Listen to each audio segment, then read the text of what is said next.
أعوذ بالله من الشيطان الرجيم.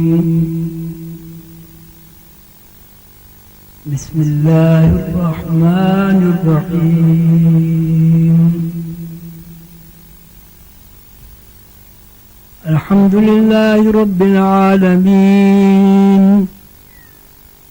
الرحمن الرحيم، مالك يوم الدين. إياك نعبد وإياك نستعين. اهدنا الصراط المستقيم، صراط الذين أنعمت عليهم غير المغضوب عليهم ولا الضالين.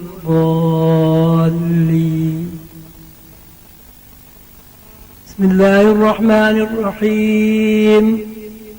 ما كان محمد أبا أحد من رجالكم ولكن رسول الله وخاتم النبيين، وكان الله بكل شيء عليما. إن الله وملائكته يصلون على النبي، يا أيها الذين آمنوا صلوا عليه وسلموا تسليما. اللهم صل على محمد وعلى آل محمد كما صليت على إبراهيم وعلى آل إبراهيم إنك حميد مجيد. اللهم بارك على محمد وعلى آل محمد كما باركت على إبراهيم وعلى آل إبراهيم إنك حميد مجيد.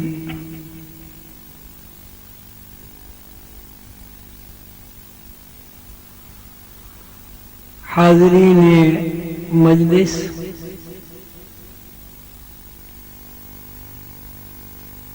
محترم بزرگوں، عزیز و جان برخوردار بچوں اور بچیوں، رسول اللہ صلی اللہ علیہ وسلم کے شیدائیوں اور توحید کے پرستاروں، میرے بزرگوں، میرے دوستوں، میرے عزیز رشتہ داروں اور اسلامی بہن بھائیوں، السلام علیکم۔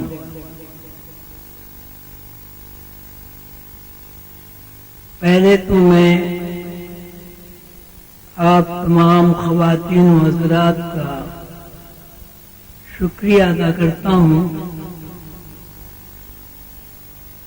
کہ آپ میرے دوستوں نے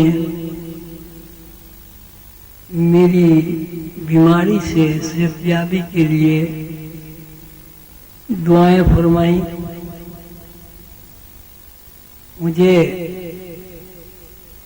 بہت سارے خطوط لکھے گئے، ٹیلی فون کیے گئے۔ اللہ تعالیٰ نے آپ کی دعاؤں کے طفیل مجھے صحت بخشی اور 1 سال 1 ماہ کچھ دن صاحب فراش ہونے کے بعد میں آپ کی دعاؤں سے آپ کی خدمت میں حاضر ہوں، اور بڑی سعادت کی بات یہ ہے کہ میری حاضری ایسے دن ہوئی جو دن میرے لیے، آپ کے لیے، فرشتوں کے لیے مبارک دن ہے، یعنی رسول اللہ صلی اللہ علیہ وسلم کی ولادت باسعادت کے دن مجھے آپ لوگوں نے یہ شرف بخشا کہ میں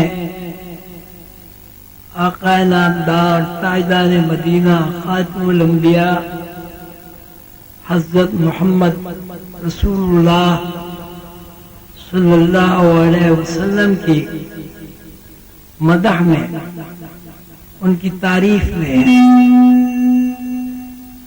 چند معروضات آپ کے سامنے پیش کروں۔ رسول اللہ صلی اللہ علیہ وسلم کی عظمت، رسول اللہ صلی اللہ علیہ وسلم کی حاکمیت اور رسول اللہ صلی اللہ علیہ وسلم کی اللہ سے قربت کا ذریعہ جو ہمارے پاس موجود ہے، یا جس کے ذریعے ہم آقا نامدار تاجدار مدینہ خاتم الانبیاء محمد الرسول اللہ صلی اللہ علیہ وسلم کی قربت حاصل کر سکتے ہیں، وہ نورانی ذریعہ قرآن پاک ہے۔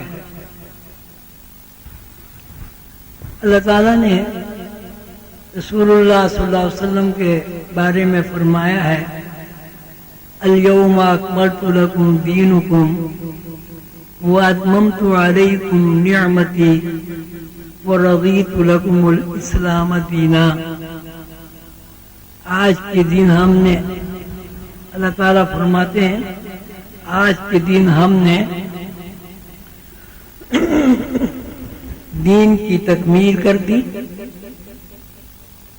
اور اللہ تعالیٰ اسلام سے راضی ہو گیا۔ یہ قرآن پاک کی آیت ہے جس میں اللہ تعالیٰ نے دین کی تکمیل کے بارے میں ارشاد فرمایا ہے، اور ساتھ ہی ساتھ اپنے محبوب دوست حضرت محمد رسول اللہ صلی اللہ علیہ وسلم کے بارے میں فرمایا ہے کہ میں راضی ہو گیا، وہ رضیت لکم الاسلام دینا۔ یہ تو آپ سب جانتے ہیں کہ رسول اللہ صلی اللہ علیہ وسلم خاتم النبیین ہیں۔ یہ روایت بھی آپ کے سامنے ہے کہ تقریباً 1,24,000 انبیاء حضرت آدم سے سیدنا حضور علیہ الصلوۃ والسلام اس دنیا میں تشریف لائے، اور آخری نبی حضرت محمد رسول اللہ صلی اللہ علیہ وسلم پر دین کی تکمیل ہوئی۔ الیوم اکملت لکم دینکم واتممت علیکم نعمتی ورضیت لکم الاسلام دینا۔ اللہ نے دین کی تکمیل فرما دی، اور اللہ سلامتی کے راستے پر رسول اللہ صلی اللہ علیہ وسلم کے قیام پر اللہ راضی ہو گیا، اور رضیت لکم الاسلام دینا، اللہ نے اسلام کو تمہارے لیے پسند فرما لیا۔ یہ بات غور طلب ہے 1,24,000 پیغمبر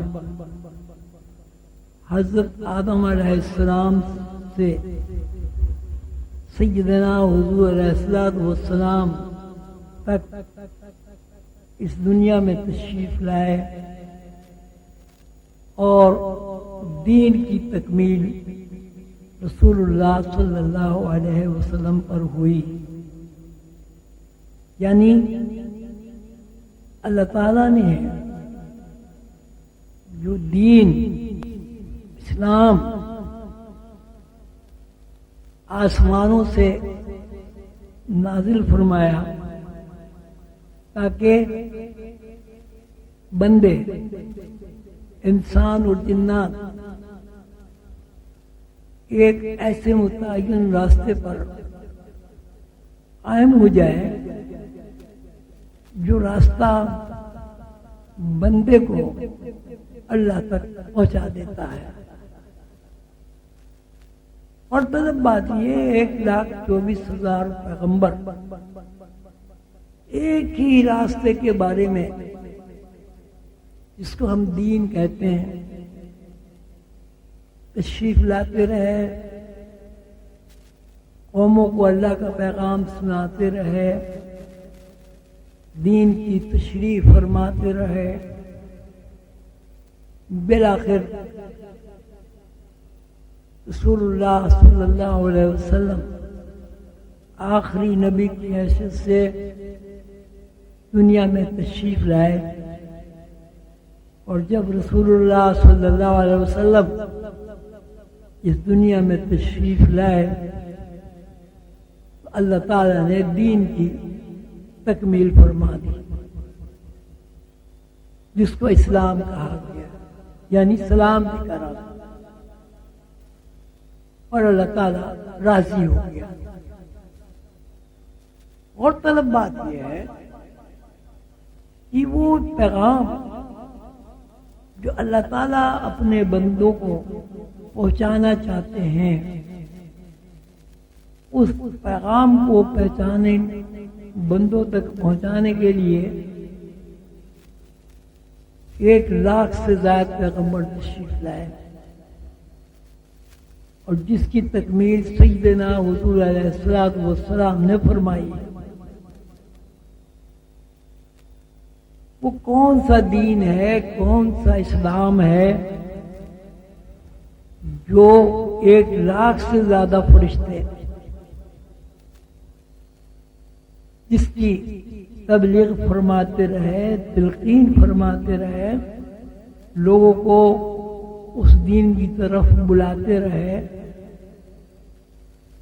اور بالآخر اس کی تکمیل الیوم اکملت لکم دینکم واتممت علیکم نعمتی ورضیت لکم الاسلام دینا، اور اس کی تکمیل سیدنا حضور علیہ السلام کے ذریعے ہوئی.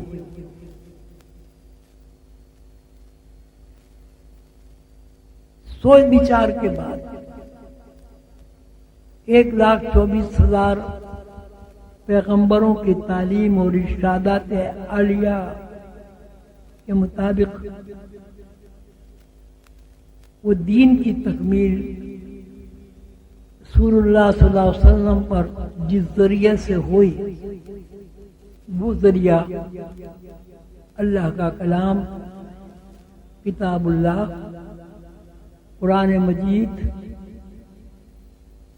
اللہ تعالیٰ کے احکامات اور اللہ تعالیٰ کی وہ باتیں جو باتیں اللہ تعالیٰ نے اپنے انبیاء علیہ السلام سے کی، اور جن باتوں کا اختتام رسول اللہ صلی اللہ علیہ وسلم پر ہوا وہ کیا ہے. قرآن کریم 1400 سال سے زیادہ عرصے سے مسلمانوں کے پاس اور پوری نوع انسانی کے پاس موجود ہے. قرآن کا مطالعہ، قرآن کے اندر تفکر اور قرآن کے اندر سوچ وچار کے بعد جو بزرگوں نے، علماء حق نے جو خلاصہ بیان فرمایا ہے وہ یہ ہے، قرآن میں تین باب بیان ہوئے ہیں۔ اب یہ بالکل الگ بات ہے کہ ہر باب سمندروں کی، پانی کی اگر روشنائی بنا لی جائے اور اللہ تعالیٰ کے ارشاد کے مطابق زمین پر اگنے والے درختوں کو قلم بنا لیا جائے تو سمندر کی روشنائی ختم ہو جائے گی اور درخت جو قلم بن گئے ہیں وہ بھی ختم ہو جائیں گے، لیکن اللہ کی باتیں برقرار رہیں گی۔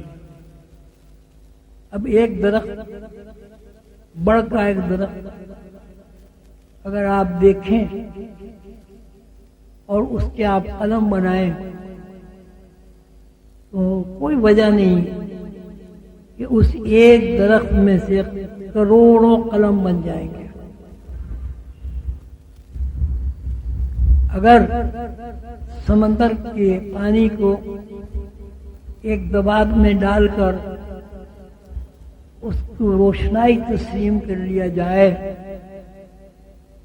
تو کروڑوں خربوں دباتیں روشنائی کی بن جائیں گی، سمندر ختم ہو جائیں گے، درخت نابود ہو جائیں گے اور اللہ تعالیٰ کے ارشاد کے مطابق اللہ تعالیٰ کی باتیں برقرار رہیں گی، قائم رہیں گی۔ ایک تاریخ قرآن پاک کی یہ بھی ہے کہ اگر ہم قرآن کو پہاڑوں پر نازل فرما دیتے، پہاڑ خشیت سے، روب سے ریزہ ریزہ ہو جاتے، نیست نابود ہو جاتے، پہاڑوں کو وجود نہ رہتا۔ لو انزلنا هذا القرآن على جبل لرأيته خاشعا متصدعا من خشية الله وتلك الأمثال نضربها للناس لعلهم يتفكرون۔ قرآن کریم کو سمجھنا اور قرآن کریم کے علوم کا احاطہ کرنا یہ تو انسانوں کے لیے کسی بھی طرح ممکن نہیں ہے، بجز اس کے اللہ تعالی اپنا انعام فرمائیں یا رسول اللہ صلی اللہ علیہ وسلم رحمت فرمائیں تو قرآن کو سمجھنا آسان ہوگا۔ اگر ہماری نیت ثابت ہے، اگر ہم رسول اللہ صلی اللہ علیہ وسلم کی ہدایت پر، شریعت پر عمل پیرا ہیں تو قرآن کا سمجھنا ہمارے لیے آسان ہوگا۔ وَلَقَدْ يَسَّرْنَا الْقُرْآنَ لِلذِّكْرِ فَهَلْ مِن مُدَّكِرٍ، ہم نے قرآن کو سمجھنا آسان کر دیا، ہے کوئی سمجھنے والا؟ علماء کرام نے، خصوصاً اولیاء اللہ نے، اللہ کے دوستوں نے، رسول اللہ صلی اللہ علیہ وسلم کی شہدائی اور عاشقوں نے قرآن پاک کی جو تفسیر بیان فرمائی ہے، اس تفسیر میں قرآن کو 3 حصوں میں متعارف کرایا ہے۔ قرآن کا ایک حصہ تاریخ کا حصہ ہے۔ تاریخ مختلف ادوار میں کس قسم کے واقعات پیش آئے، لوگوں نے اگر نافرمانیاں کی تو اس کے کیا نتائج مرتب ہوئے، لوگوں نے اگر برداری کی تو اس کے کیا نتائج مرتب ہوئے۔ یعنی قرآن کا ایک حصہ تاریخ کے اوپر مشتمل ہے، جیسے انبیاء علیہ السلام کے قصے ہیں، ایسی امتیں انبیاء علیہ السلام کی جنہوں نے نافرمانی کی، ان کے ساتھ کیا واقعات پیش آئے، کیونکہ یہ کہ ایک حصہ تاریخ اور تاریخ کے نتیجے میں انعام اور عبرت سے متعلق ہے۔ قرآن کا دوسرا حصہ شریعت سے متعلق ہے۔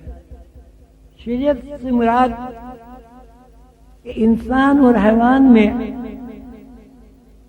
کس طرح امتیاز ہو، انسان اور حیوان میں انسانی فضیلت کس بنیاد پر ثابت ہے۔ یہ پورا قرآن کا ایک باب ہے جسے آپ علم شریعت کہہ سکتے ہیں، اور علم شریعت ہی ہے قرآن کا ایک حصہ۔ میں مختصر بیان کر رہا ہوں کہ قرآن کے علماء نے 3 مرتبے بیان فرمائے۔ ایک مرتبہ تاریخ ہے کہ قوموں کی عروج زوال کی داستان کے پیچھے کیا واقعات ہیں، کیا عوامل ہیں۔ قوموں نے جب اللہ تعالی کی حکم کی تعلیمات کی تو قومیں کس طرح عروج یافتہ ہوئیں، جب اللہ تعالیٰ کی نافرمانی کی گئی تو کس طرح وہ عذاب اور عتاب میں مبتلا ہوئیں۔ اس میں آپ سب اس بات سے واقف ہیں، قوم نوح، قوم لوط، قوم عاد، قوم سمود، اسی طرح انعام یافتہ قومیں آل داؤد۔ اللہ تعالیٰ فرماتے ہیں اعملوا آل داؤد شکرا وقلیل من عبادی الشکور۔ 2 مکتبہ فقہ قرآن پاک پیش کرتا ہے۔ ایک مرتبہ فکر وہ ہے کہ جس میں سب کی سب شیطانی کار فرمائی ہے، اور ایک مرتبہ فکر وہ ہے جس میں انبیاء علیہ السلام کا طرز عمل اور طرز فکر ہے، جس کو ہم شریعت کا نام دیتے ہیں۔ یعنی قرآن پاک کا ایک حصہ یہ ہے کہ انسان اور حیوان میں امتیاز کس طرح ہو، اور انسان کو کن باتوں پر عمل کرنا چاہیے اور کن باتوں پر عمل نہیں کرنا چاہیے، جس کا نام شریعت ہے۔ قرآن کا ایک تیسرا حصہ ہے، وہ معاد ہے، میم عین الف دال، معاد۔ معاد میں جن امور کی تشریح کی گئی ہے وہ امور یہ ہیں کہ اللہ تعالیٰ نے جب کن فرمایا تو کن سے پہلے کیا تھا، جب اللہ تعالیٰ نے کن فرما دیا تو کن کے بعد جو تخلیقات ہوئیں وہ تخلیقات کیا ہیں، پھر جب وہ تخلیقات ہوئیں ان تخلیقات میں کون کون سی مخلوق نمایاں ہوئی، مثلا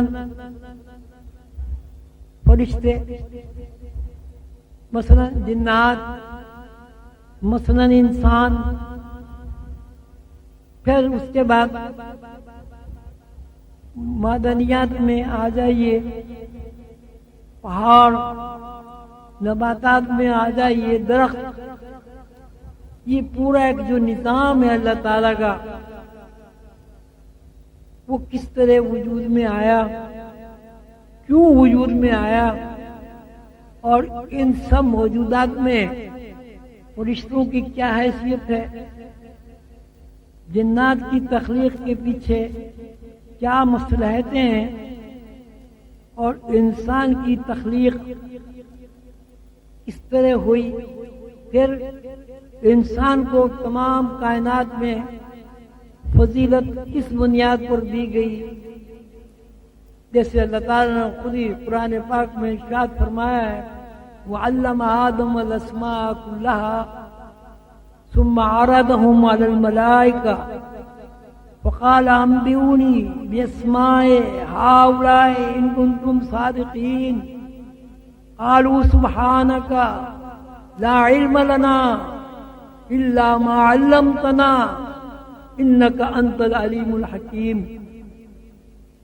اللہ تعالیٰ نے جب کائنات بنائی تو فرشتوں کے سامنے آدم علیہ السلام کو پیش کیا، اور اللہ تعالیٰ نے فرمایا انی جاعل فی الارض خلیفہ،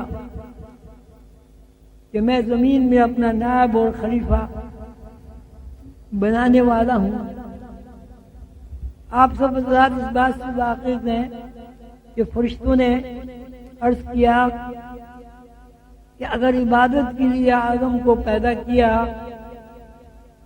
تو عبادت تو ہم بھی کرتے ہیں۔ اللہ تعالیٰ نے فرمایا جو کچھ میں جانتا ہوں وہ تم نہیں جانتے۔ قصہ ہوتا ہے یہ کہ آدم علیہ السلام کا وجود ہوا۔ آدم علیہ السلام کو اللہ تعالیٰ نے جنت میں قیام کے لیے ارشاد فرمایا، پھر جنت میں جو کچھ ہوا وہ سب آپ لوگوں کو جانتے ہیں۔ تو یہ ایک معاد میں تخلیقی امور زیر بحث آتے ہیں، اور اس میں یہ بات بھی زیر بحث آتی ہے کہ فرشتے اللہ تعالیٰ نے کیوں تخلیق کیے، جنات کی تخلیق کے پیچھے اللہ تعالیٰ کا کیا حکم، کیا فرمان مخفی ہے، اور انسان کی تخلیق کن بنیادوں پر ہوئی، اور انسان کو تمام کائنات پر فضیلت اور شرف کس بنیاد پر عطا ہوا۔ فرشتوں کی بھی قسمیں ہیں۔ تصوف میں فرشتوں کے بارے میں جب تذکرہ ہوتا ہے تو فرشتوں کی 4 قسمیں بیان کی گئی ہیں۔ ایک قسم ملائکہ اعلیٰ ہے، ملائکہ اعلیٰ ایک قسم، نمبر 2 ملائکہ نوری ہے، نمبر 3 ملائکہ سماوی ہے، اور نمبر 4 ملائکہ انصری ہے۔ اس کے بعد جنات کی مخلوق ہے، پھر انسانوں کی مخلوق ہے۔ یہ 3 مخلوق حاصل کائنات ہیں۔ پھر یہ دوسری جو مخلوقات ہیں، درخت ہیں، پانی ہے، پرندے ہیں، چرندے ہیں، جو بھی کچھ ہے وہ انسان کی ضرورت کے لیے تخلیق کی گئی ہیں۔ تو قرآن پاک کے 3 باب علماء نے بیان فرمائے ہیں۔ ایک انبیاء علیہ السلام کے قصص، جس میں ماضی کے، حال اور مستقبل کے معاملات زیر بحث آتے ہیں۔ پیغمبران کرام علیہ السلام کی بعثت کا تذکرہ آتا ہے۔ پیغمبروں نے اللہ کی وحدانیت کا کس طرح پرچار کیا، اور پیغمبروں کے ساتھ لوگوں نے کیا سلوک کیا، پیغمبروں نے کس طرح اس پہ صبر فرمایا اور اللہ کی آواز کو بلند فرماتے رہے، اور مسلسل 1,24,000 پیغمبر مخالفت کی پرواہ کیے بغیر اللہ کے پیغام کو لوگوں تک پہنچاتے رہے، یہاں تک کہ آخری نبی حضرت محمد رسول اللہ صلی اللہ علیہ وسلم اس دنیا میں تشریف لائے، اور اللہ تعالیٰ نے انسانوں کے لیے جو پروگرام عطا فرمایا تھا، جس کو ہم دین کہہ سکتے ہیں، اس کے بارے میں اللہ تعالیٰ نے فرمایا الیوم اکملت لکم دینکم واتممت علیکم نعمتی ورضیت لکم الاسلام دینا۔ رسول اللہ صلی اللہ علیہ وسلم اللہ کے محبوب ہیں، اللہ کے نبی ہیں، اللہ کے رسول ہیں، اور سب سے بڑی بات یہ ہے کہ خاتم النبیین ہے، اور دوسری بڑی بات یہ ہے کہ رسول اللہ صلی اللہ علیہ وسلم پر اس دین کی تکمیل ہو گئی جو دین حضرت آدم علیہ السلام سے شروع ہوا تھا۔ الیوم اکملت لکم دینکم، الیوم اکملت لکم دینکم واتممت علیکم نعمتی ورضیت لکم الاسلام دینا۔ آج کے دن دین کی تکمیل ہو گئی، اور اللہ تعالیٰ رسول اللہ صلی اللہ علیہ وسلم پر جو اسلام نازل ہوا اس پر راضی ہو گئے۔ تو اب یہ جو میں نے ابھی قرآن پاک کی تشریح بیان کی، 3 باب، ویسے تو قرآن کا ہر لفظ، ہر حرف سمندر سے زیادہ معنی رکھتا ہے، لیکن سمجھنے کے لیے کیونکہ ہمارے شعور کمزور ہے، ہمارے اولیاء اللہ نے، علماء حق نے جو طریقہ اختیار فرمایا ہے وہ یہ، انہوں نے قرآن کے 3 حصے بیان فرمائے۔ ایک اساس القرآن جس میں قوموں کے عروج و زوال کی داستانیں ہیں، جس میں تبلیغ دین کی جد و جہد کا تذکرہ ہے، جس میں تبلیغ دین کے سلسلے میں انبیاء علیہ السلام کو لوگوں نے جو تکلیفیں دی ہیں ان کا تذکرہ ہے، اور دوسرا قرآن کا باب شریعت مطہرہ ہے۔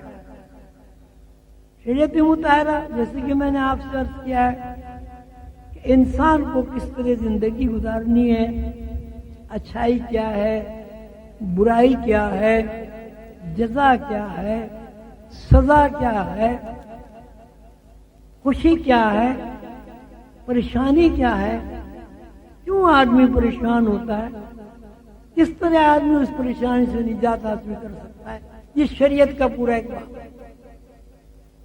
کیا چیزیں ہمارے لیے حلال ہیں، کیا چیزیں ہمارے لیے حرام ہیں۔ تیسری جو قرآن کی تشریح ہے، تیسرا جو قرآن کا باب ہے جس پہ میں آپ حضرات سے کچھ عرض کرنا چاہتا ہوں، وہ معاد ہے۔ معاد سے مراد یہ ہے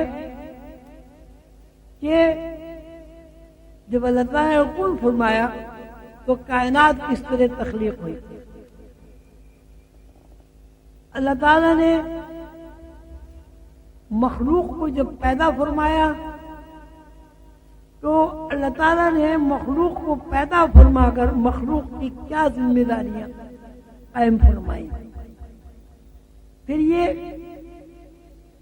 کہ مخلوق اگر انسان ہے، مخلوق اگر جنات ہیں، اللہ تعالیٰ نے جنات اور انسانوں کی خدمت گزاری کے لیے فرشتوں کو تخلیق فرمایا۔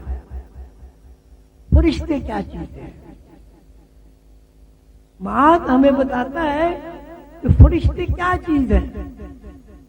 اللہ تعالیٰ کی یہ جو نورانی مخلوق ہے، اس کی کیا حیثیت ہے؟ جنات کیا ہے؟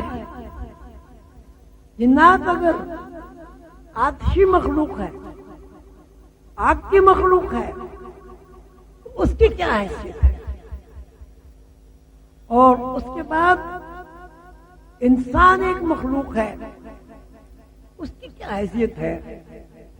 آپ غور فرمائیں، ایک انسان اور ایک بلی کا آپ تجزیہ کریں تو آپ کو ایک بلی میں اور انسان میں، آدم میں بظاہر کوئی فرق نظر نہیں آتا۔ بلی بھی کھانا کھاتی ہے، بلی بھی بور براز کرتی ہے، آدمی بھی کھانا کھاتا ہے، آدمی بور براز کرتا ہے۔ بلی کے بھی بچے ہوتے ہیں، آدمی کے بھی بچے ہوتے ہیں۔ بلی بھی اپنے بچوں کو دودھ پلاتی ہے، آدمی بھی اپنے بچوں کو دودھ پلاتا ہے۔ بلی بھی اپنے بچوں کی حفاظت کرتی ہے، آدمی بھی اپنے بچوں کی حفاظت کرتا ہے۔ بلی بھی اپنے بچوں کو تربیت دیتی ہے، شکار کرنا سکھاتی ہے، آدمی بھی اپنے بچوں کی تربیت کرتا ہے۔ یعنی بظاہر اگر آپ ایک بلی یا ایک کتے کا اور انسان کا موازنہ کریں تو ہمیں کوئی ایسی چیز نظر نہیں آتی کہ جس کی بنیاد پر ہم آدمی کو اشرف المخلوقات کہیں۔ آپ کہیں گے نہیں صاحب کیسے نہیں، انسان میں تو عقل بہت ہے، آدمی میں تو عقل بہت ہے۔ اگر آدمی میں عقل ہے تو آدمی اپنے مجرموں کو پکڑنے کے لیے کتوں کا کیوں محتاج ہے؟ کتے سونگ کے مجرم کو پکڑ لیتے ہیں، آدمی کے اندر ہی صلاحیت ہے۔ اگر آدمی کا بس دیکھنا ہے تو کائنات میں ایسی کون سی مخلوق آپ کو نظر آتی ہے جو نہیں دیکھتی؟ اگر آدمی کا بس عقل ہے تو شہد کی مکھی سے زیادہ تو انسان کے اندر عقل نظر نہیں آتا۔ آپ نے شہد کا چھتا دیکھا؟ پھر کون سی وہ چیز ہے کہ جس کی وجہ سے انسان کائنات میں ممتاز ہے اور اسے شرف حاصل ہے؟ لقد خلقنا الانسان فی احسن تقویم ثم رددناہ اسفل سافلین۔ انسان ہماری بہترین تخلیق ہے، لیکن وہ اسفل سافلین میں پڑا ہوا ہے۔ یہ بات اللہ تعالیٰ نے قرآن پاک میں نہ تو جنات کے لیے فرمائی ہے، نہ اللہ تعالیٰ نے میری نظر سے تو نہیں گزرا فرشتوں کے بارے میں فرمائی ہے، نہ اللہ تعالیٰ نے کسی جانور کے لیے فرمائی ہے۔ ثم رددناہ گہرے گڈھے میں پڑا ہوا ہے۔ تو اس کا مطلب یہ ہوا کہ انسان، حیوان، جنات اور فرشتوں میں ایک بات تو مشترک ہے، وہ یہ کہ سب پیدا ہوئے۔ دوسری ہے کہ سب کو اس دنیا سے فنا ہونا ہے، جانا ہے۔ زمین کے اوپر آپ غور کریں، انسان کو بھی بھوک لگتی ہے، تمام حیوانات کو بھی بھوک لگتی ہے، انسان کو بھی نیند آتی ہے، کتا بھی سوتا ہے۔ انسان کے اندر بھی جنسی جذبہ ہے کہ گائے بھینس کے اندر بھی جنسی جذبہ ہے. انسان کے یہاں بھی بچے پیدا ہوتے ہیں, حیوانات کے یہاں بھی بچے پیدا ہوتے ہیں. انسان کی ماں اپنے بچوں کو دودھ پلاتی ہے, بکری اپنے بچوں کو دودھ پلاتی ہے. انسان اپنے بچوں کو کھانا پینا رہن سہن جو بھی اس کے تقاضے ہیں وہ سکھاتا ہے. بلی اپنے بچوں کو وہ کچھ سکھاتی ہے جو اس کو سکھانا ضروری ہے. اس کا مطلب یہ ہوا کہ اگر کوئی چیز انسان اور حیوان میں مشترک ہے تو انسان کو ہم مستثنا قرار نہیں دے سکتے. انسان کو اگر کوئی چیز مستثنا قرار دیتی ہے وہ اللہ تعالیٰ کے ارشاد کے مطابق وَعَلَّمَ آدَمَ الْأَسْمَاءَ كُلَّهَا, وَعَلَّمَ آدَمَ الْأَسْمَاءَ كُلَّهَا ثُمَّ عَرَضَهُمْ عَلَى الْمَلَائِكَةِ. ہم نے آدم کو علم الاسماء سکھایا, پھر فرشتوں کے سامنے پیش کیا. وقال انبئونی باسماء هؤلاء ان کنتم صادقین. وہ یہ ہے کہ اللہ تعالیٰ نے جب آدم کو فضیلت عطا فرمائی, شرف عطا فرمایا, تو علم الاسماء سکھایا. آپ سب لوگ اس بات سے واقف ہیں جب علم الاسماء سکھایا اور اللہ تعالیٰ نے فرشتوں سے کہا کہ آدم کو سجدہ کرو, یعنی سجدے سے مراد یہ نہیں کہ آدم کو نعوذ باللہ اللہ مان لو, سجدے سے مراد یہ کہ آدم کی حاکمیت کو تسلیم کر لو. فرشتوں نے کہا کہ صاحب یہ تو خون خرابہ کرے گا, فساد برپا کرے گا, زمین خون سے رنگین ہو جائے گی, اور یہ تو فساد برپا کر دے گا زمین میں.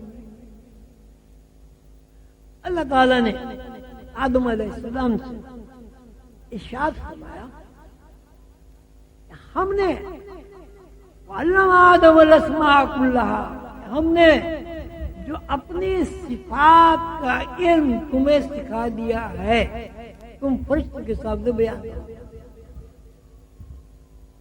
جب آدم علیہ السلام نے اور فرمائیے کون سا آدم, کس آدم سے اللہ تعالیٰ نے فرمایا؟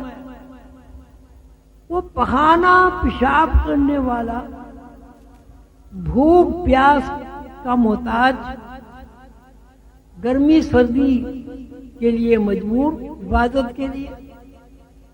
یہ تو سارے انسان بھی ہیں.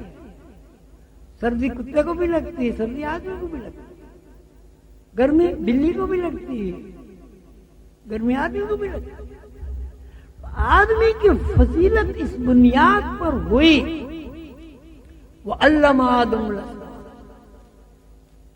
اللہ تعالیٰ نے آدم کو اپنی صفات کا علم سکھا دیا. سیدھی سی بات ہے, صفات کا علم اللہ تعالیٰ نے آدم کو سکھایا, حیوانات کو نہیں سکھایا, کبوتر کو نہیں سکھایا, شیر بکری کو نہیں سکھایا. اس کا مطلب یہ ہوا, اور فرمائیے, تو مطلب یہ ہوا کہ اگر آدم ذات کو, آدم ذات میں اور مرد دونوں شامل ہیں, اگر آدم ذات کو اللہ تعالی کا علم نہیں آتا, اللہ تعالی کی صفات کا علم آدم سے مراد مرد عورت دونوں اگر نہیں جانتے تو بھائی ان کی حیثیت کیا ہوئی؟ بھائی ایک کتا بھی علم الاسماء نہیں جانتا, کبوتر بھی علم الاسماء میں نہیں جانتا, مرغے بھی علم الاسماء نہیں جانتے، بھینس بھی نہیں جانتی، درخت بھی نہیں جانتا.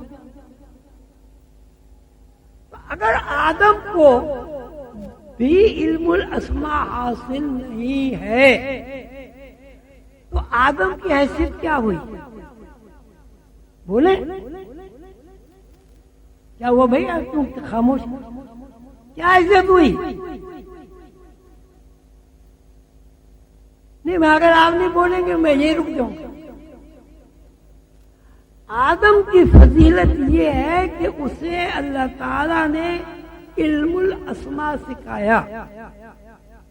علم الاسماء آدم کے علاوہ کسی اور مخلوق کو نہیں سکھایا. اگر آدم نے علم الاسماء نہیں سیکھا تو آدم کی حیثیت کیا ہوئی؟ یہ زور سے بولے نہیں کیا؟ حیوان کی حیثیت ہوئی. بالکل صحیح فرمایا آپ نے. اگر انسان نے علم الاسماء نہیں سیکھا تو حیوان میں اور انسان میں کیا فرق ہو؟ جی تو بھائی ہم سب بیٹھے ہوئے، اگر ہمیں علم الاسماء حاصل نہیں ہے تو ہم کیا ہیں؟ ہم کیا ہیں بھیا؟ دور سے بولو نا بھائی، کیا ہے ہم؟ حیوان ہی ہے نا. تو یہاں جو اتنے سارے لوگ بیٹھے ہیں میرے سمیت، میں بھی اس میں آپ ہی میں شامل ہوں، ہم انسان کب بن سکتے ہیں؟ یہ تو طے ہو گیا نا. اگر ہمارے اندر وہی خصلتیں، وہی عادتیں ہیں، مطلب کھانا پینا، سونا جاگنا، شادی کرنا، بچے پیدا کرنا، بچوں کو دودھ پلانا، بچوں کی پرورش کرنا، بچوں کو سکھانا یعنی پڑھانا لکھانا، لیکن اس کو علم الاسماء حاصل نہیں ہے. تو ایک کتے میں اور ایک آدمی میں کیا فرق ہوا بھائی؟ کیا فرق ہوا؟ جی کوئی فرق نہیں ہوا. تو قرآن معاد اس بات کی نشاندہی فرماتا ہے کہ انسان اس وقت انسان ہے، انسان کی فضیلت اس وقت ثابت ہوتی ہے جب انسان اپنے باپ دادا جد امجد آدم علیہ السلام کی طرح اللہ کے اسماء کا علم سیکھے. اگر انسان کو، آدم کو علم الاسماء حاصل نہیں ہوا تو آپ بتائیں وہ آدم ذات تو ہوا، لیکن کیا اسے حضرت آدم علیہ السلام کی طرح فضیلت حاصل ہو گئی؟ آپ کا جواب ہوگا نہیں. وعلم آدم الاسماء كلها ثم عرضهم على الملائكة فقال انبئوني باسماء هؤلاء ان كنتم صادقين قالوا سبحانك لا علم لنا الا ما علمتنا انك انت العليم الحكيم. فرشتوں نے کہا کہ ہم نہیں جانتے یہ علم. اب آپ یہ بتائیں کہ فرشتہ افضل ہے یا انسان افضل ہے؟ قرآن کی روح سے انسان افضل ہے نا.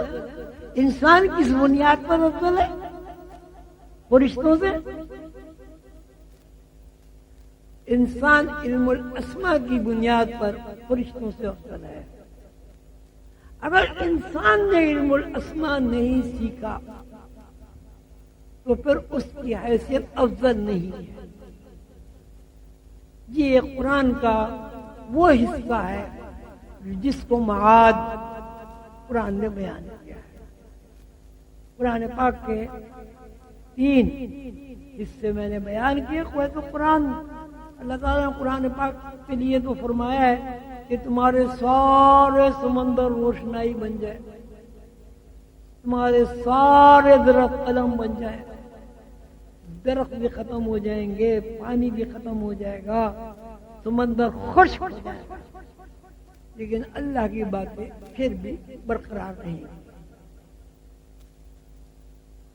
اب یہ باتیں کہ اللہ کی کیا ہے، اس کا سیدھا سا مطلب یہ بات ہے اللہ کی صفات ہے، وہ علم ہے اللہ کا، جو علم اللہ تعالی نے کائنات میں حضرت آدم علیہ السلام کو سکھایا۔ حضرت آدم علیہ السلام سے اس علم کی ابتدا ہوئی اور سیدنا حضور علیہ السلام پر اس علم کی انتہا ہوئی۔ اللہ تعالیٰ فرماتے ہیں الیوم اکملت لکم دینکم واتممت علیکم نعمتی ورضیت لکم الاسلام دینا۔ میرے عزیز دوستوں، میرے بزرگوں، میرے بھائیوں، میری بہنوں، میرے بچوں، اللہ تعالی نے انسان کو ایک اضافی عقل عطا فرمائی۔ وہ اضافی عقل ایک تو یہ ہے کہ اس اضافی عقل سے آپ بم بنائیں،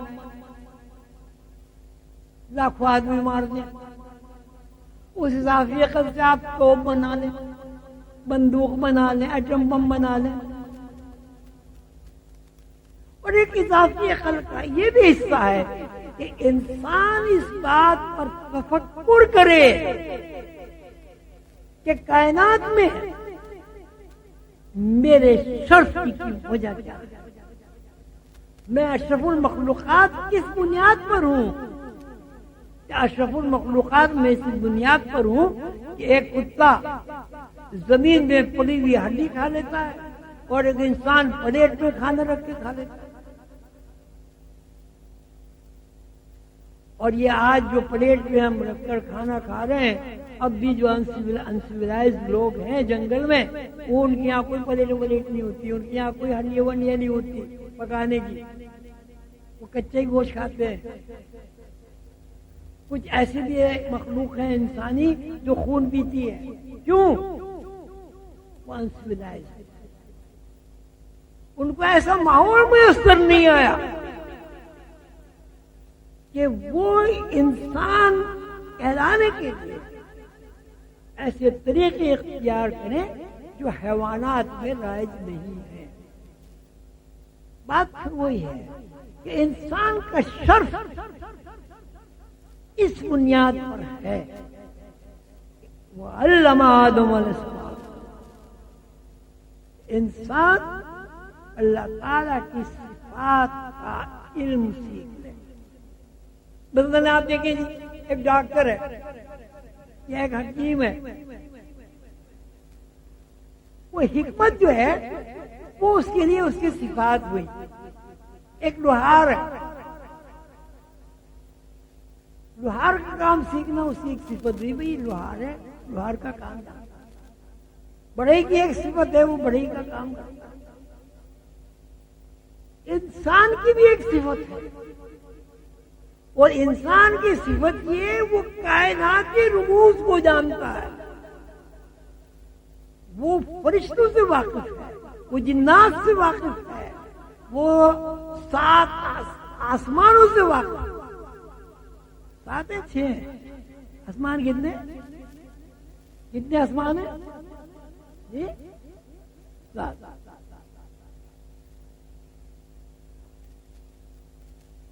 بہت محترم دوستوں، میں مختصراً بات کر رہا ہوں، وہ کافی دیر ہو گئی ہے، کہ اگر آپ کو اپنا شرف حاصل کرنا ہے،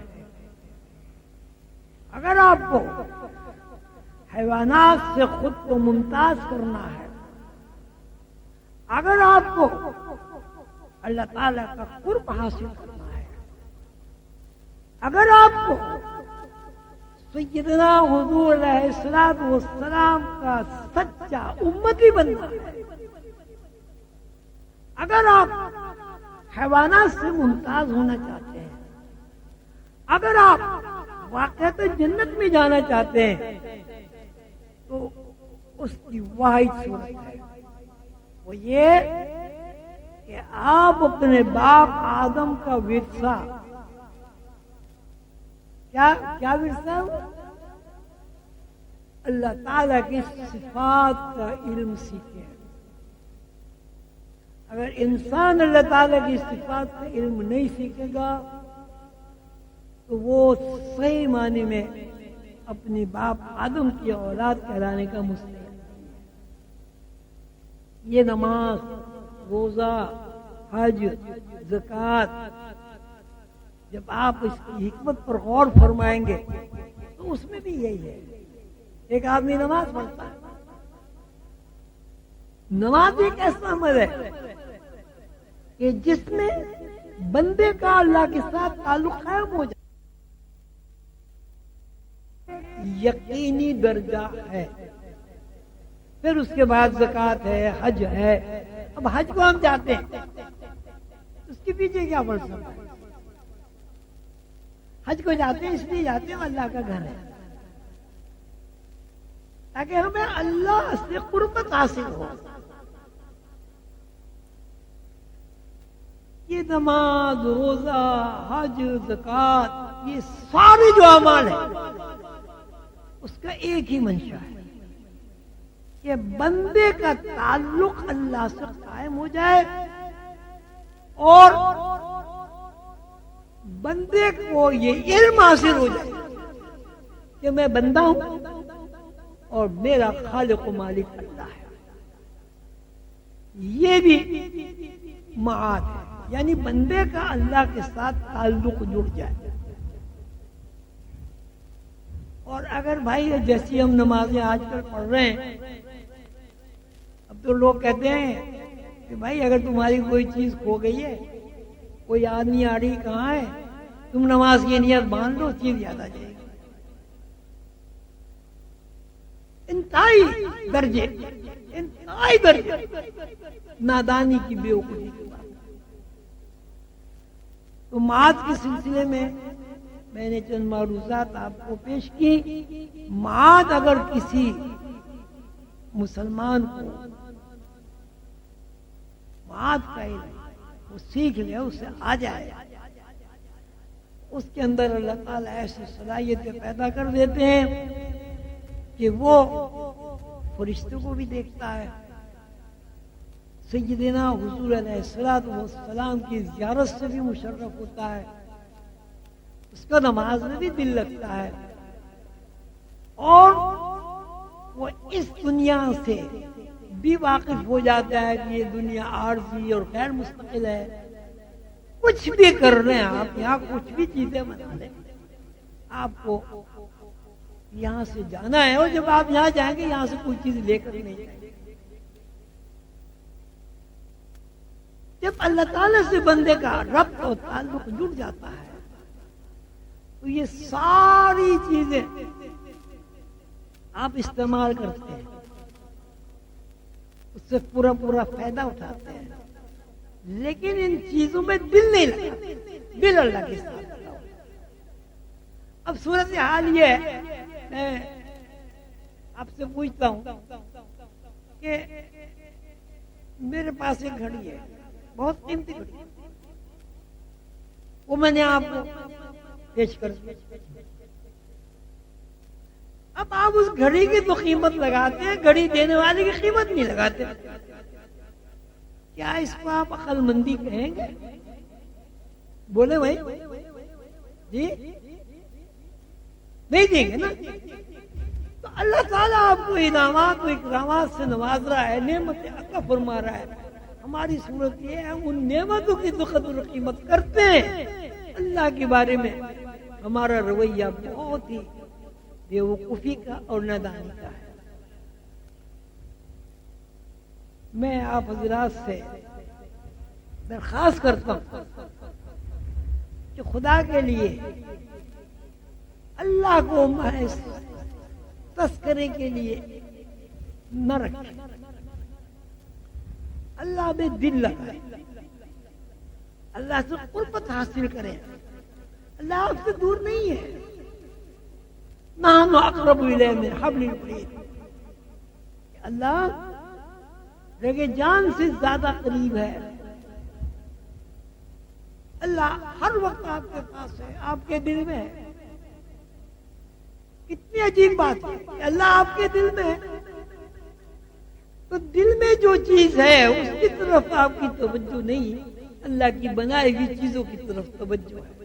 میری مراد دنیا سے، دنیا کے آسائش و آرام سے. یہ بڑا سعید اور مبارک مہینہ ہے ماہ ربیع الاول. اللہ تعالیٰ سے دعا ہے کہ اللہ تعالیٰ ہمیں سیدنا حضور علیہ الصلوۃ والسلام پر ہمارا یقین مستحکم فرمائے. اللہ تعالیٰ اپنے ساتھ یقین مستحکم فرمائے اور ہم رسول اللہ صلی اللہ علیہ وسلم کی تعلیمات پر عمل کریں. دعا کریں کہ اللہ تعالیٰ ہمیں سچا پکا مسلمان بنائے اور قیامت کے دن سیدنا حضور علیہ الصلوۃ والسلام کی ہمیں شفاعت نصیب ہو. اللہ تعالیٰ ہمیں عقل سلیم عطا فرمائے کہ ہم اللہ کی نشانیوں پر غور و فکر کریں اور اپنی پیدائش پر غور کریں. کہاں تھے پیدا ہونے سے پہلے، اس پر غور کریں. مرنے کے بعد کہاں چلے جائیں گے، اس پر غور فرمائیں. یہ چھوٹی چھوٹی قرآن شریف کی جو آپ کو صورتیں یاد ہیں چھوٹی چھوٹی، ان سب کا ترجمہ یاد کریں. اللہ تعالی ہم سب کو رسول اللہ صلی اللہ علیہ وسلم کی تعلیمات پر عمل کرنے کی توفیق عطا فرمائے. اللہ تعالی ہمیں صراط مستقیم پر قائم رہنے کی توفیق عطا فرمائے. اللہ تعالی ہمیں رسول اللہ صلی اللہ علیہ وسلم سے بے مثال محبت کرنے کی توفیق عطا فرمائے. اور جن لوگوں نے اس رسول اللہ صلی اللہ علیہ وسلم کی اس تقریب سعید میں جس طرح بھی حصہ لیا ہے، اللہ تعالیٰ اس کا نعم البدل عطا فرمائے اور اس کو قبول فرمائے. جو لوگ بیمار ہیں اللہ تعالیٰ انہیں شفا کلی عطا فرمائے. جو لوگ پریشان حال ہیں اللہ تعالیٰ ان کی پریشانیوں کو دور فرمائے. اللہ تعالیٰ مسلمانوں میں جو اختلاف ہے اس کو ختم فرمائے، فرق بازی سے ہمیں محفوظ رکھے. اللہ تعالیٰ کا حکم ہے وَاعْتَصِمُوا بِحَبْلِ اللَّهِ جَمِيعًا وَلَا تَفَرَّقُوا.